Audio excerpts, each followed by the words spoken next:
ನಾಳೆ ಯುದ್ಧ ಎದುರಿಸುವಂತ Mach drill ಬಗ್ಗೆ ಬಿಜೆಪಿ ಎಂಎಲ್ಸಿ ಸಿಟಿ ರವಿ ಪ್ರತಿಕ್ರಿಯೆ ಕೊಟ್ಟಿದ್ದಾರೆ. ಹೊರಗಿನ ಶತ್ರುಗಳ ಬಗ್ಗೆ ನಮಗೆ ಭಯ ಇಲ್ಲ, ಒಳಗಿನ ದ್ರೋಹಿಗಳ ಬಗ್ಗೆ ಎಚ್ಚರಿಕೆ ವಹಿಸಬೇಕು ಅಂತ ಹೇಳಿದ್ದಾರೆ.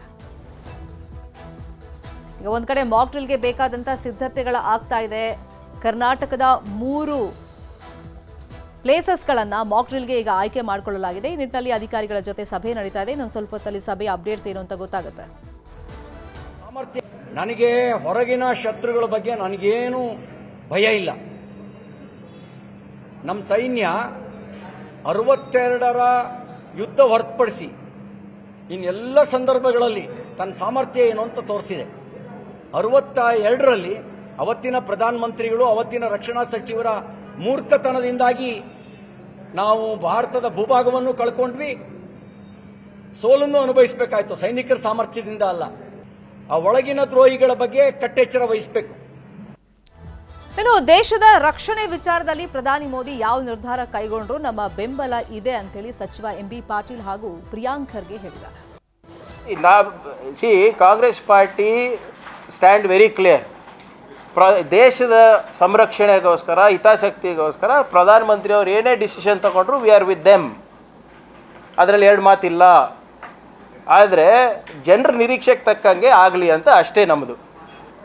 ನಾವೇನು ಯಾವತ್ತೂ ಅವರಿಗೆ ಪಾಕಿಸ್ತಾನ್ ಪರ ಇರಲಿ ಅಥವಾ ಬೇರೆಯವ್ರ ಪರ ಇರಲಿ ಅಂತ ಅನಿವಾರ್ಯ ಇದ್ದರೆ ನೀವೇನು ಡಿಸಿಷನ್ ತಗೊತೀರಾ ಅದಕ್ಕೆ ನಾವು ತಯಾರಿದ್ದೇವೆ.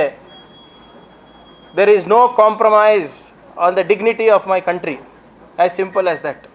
ಏನೋ ನಿರ್ಣಯಗಳನ್ನು ತಗೊಳ್ಳಿ, ಆ ಎಲ್ಲ ನಿರ್ಣಯಗಳಿಗೆ ದೇಶದ 140 ಕೋಟಿ ಜನ, ಎಲ್ಲ ಪಕ್ಷಗಳು ಚಾಚು ತಪ್ಪದೆ ಅವರಿಗೆ ಎಲ್ಲ ರೀತಿಯ ಬೆಂಬಲವನ್ನು, ಸಹಕಾರವನ್ನು ಕೊಡ್ತೇವೆ. ದೇಶದ ರಕ್ಷಣೆ ಸಲುವಾಗಿ, ನಮ್ಮ ಜನರ ರಕ್ಷಣೆ ಮತ್ತು ಇವತ್ತು ಯಾವುದೇ ಕ್ರಮಗಳನ್ನ ಇವತ್ತೊಂದು ದಿವಸ ಕೇಂದ್ರ ಸರ್ಕಾರ ತಗೊಳ್ಳಕ್ಕೆ ಬಯಸ್ತದೆ. ಅದಕ್ಕೆ ನಮ್ಮ ಕಾಂಗ್ರೆಸ್ ಪಕ್ಷ 140 ಕೋಟಿ ಜನ ಎಲ್ಲರೂ ಈ ವಿಚಾರದಲ್ಲಿ, ದೇಶದ ವಿಚಾರ ಬಂದಾಗ ದೇಶ ಪ್ರಥಮ, ಪಕ್ಷ ನಂತರ. ಹೀಗಾಗಿ ಯಾವುದೇ ನಿರ್ಣಯ ತಗೊಂಡ್ರು ಕೂಡ ಆ ನಿರ್ಣಯಕ್ಕೆ ನಾವೆಲ್ಲರೂ ಕೂಡ ಬದ್ಧರಾಗಿದ್ದೀವಿ. ಪಂಜಾಬ್ ಪೊಲೀಸರು ಭರ್ಜರಿಯಾಗಿ ಕಾರ್ಯಾಚರಣೆಯನ್ನ ಮಾಡಿದ್ದಾರೆ. ಉಗ್ರರು ಸಂಗ್ರಹಿಸಿ ಇಟ್ಟಿದ್ದಂತ ಅಪಾರ ಪ್ರಮಾಣದ ಶಸ್ತ್ರಾಸ್ತ್ರವನ್ನ ವಶಕ್ಕೆ ಪಡೆಯಲಾಗಿದೆ. ಅಮೃತಸರದಲ್ಲಿ ಟಿಬ್ಬಾ ನಂಗಲ್ ಬಳಿಯಲ್ಲಿ ಅಪಾರ ಪ್ರಮಾಣದಲ್ಲಿ ಶಸ್ತ್ರಾಸ್ತ್ರವನ್ನ ವಶಕ್ಕೆ ಪಡೆಯಲಾಗಿದೆ. ಒಂದ್ ಕಡೆ ಮಾಕ್ ಡ್ರಿಲ್ಗೆ ಸಿದ್ಧತೆಗಳು ನಡೀತಾ ಇದ್ರೆ, ಇನ್ನೊಂದು ಕಡೆ ಉಗ್ರರು ಸಂಗ್ರಹಿಸಿಟ್ಟಿದ್ದಂತ ಅಪಾರ ಪ್ರಮಾಣದ ಶಸ್ತ್ರಾಸ್ತ್ರವನ್ನ ಅಮೃತಸರದಲ್ಲಿ ಟಿಬ್ಬಾ ನಂಗಲ್ ಬಳಿಯಲ್ಲಿ ವಶಕ್ಕೆ ಪಡೆಯಲಾಗಿದೆ. ರಾಕೆಟ್ ಚಾಲಿತ ಗ್ರೆನೇಡ್ ಹಾಗೇನೆ ಐಇಡಿ ಹ್ಯಾಂಡ್ ಗ್ರೆನೇಡ್ ಅನ್ನ ವಶಕ್ಕೆ ಪಡೆಯಲಾಗಿದೆ.